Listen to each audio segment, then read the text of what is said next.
muda. Pemain kita ini rata-rata di bawah 24 tahun usianya. Persebaya di sana.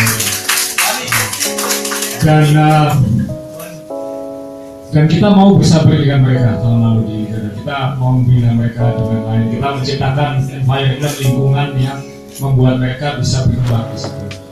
Jadi tinggal investment klub itu mau kemana, itu aja sebenarnya. Kebetulan Persebaya investmentnya banyak sekali.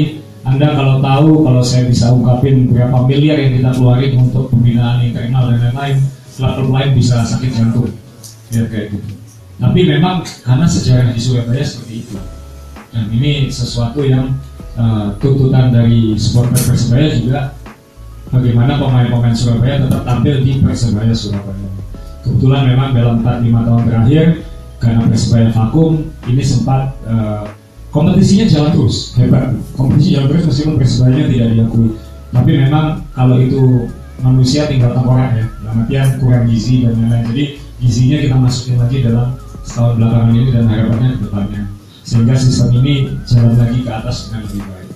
Saya kalau ditanya wartawan, kalau yang di lapangan itu 11, kalau nggak ada yang kartu merah ya, 11, 4-nya asing misalnya, 3 asing, 1 Asia kuotanya kan yang 7 tetap Indonesia, tetap lebih banyak Indonesianya. Yang terjadi saya lihat di banyak klub adalah dagingnya, vitaminnya, fasilitas utamanya diserahkan ke yang 4, yang 7-nya dikasih tulang belulang, iya kan?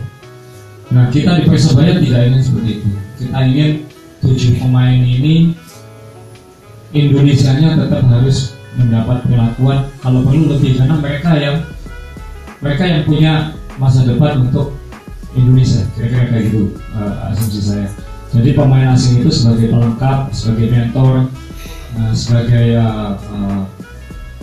pelatih di lapangan atau apalah bahasanya. Jadi kita berusaha positioningnya seperti itu. Pelatih asing nggak apa-apa, tapi toh itu untuk pembinaan pemain Indonesia. Kita mencoba seperti itu.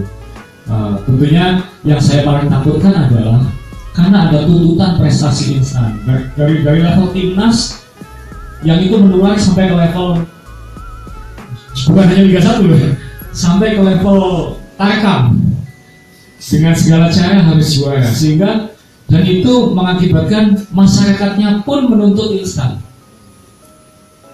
Itu yang kita hadapi di Persebaya juga gitu. Jadi tuntutannya instan, tidak tuntutan proses.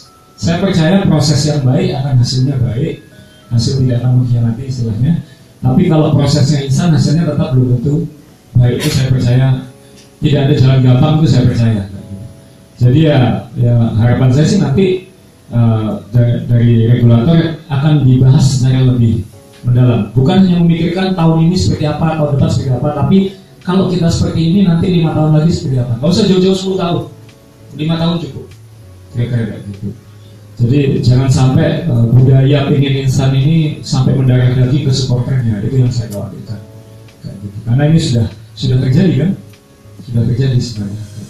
Jadi ya mungkin baik juga bahwa di Liga 2 itu tidak ada pemain asing, itu menurut saya sangat baik.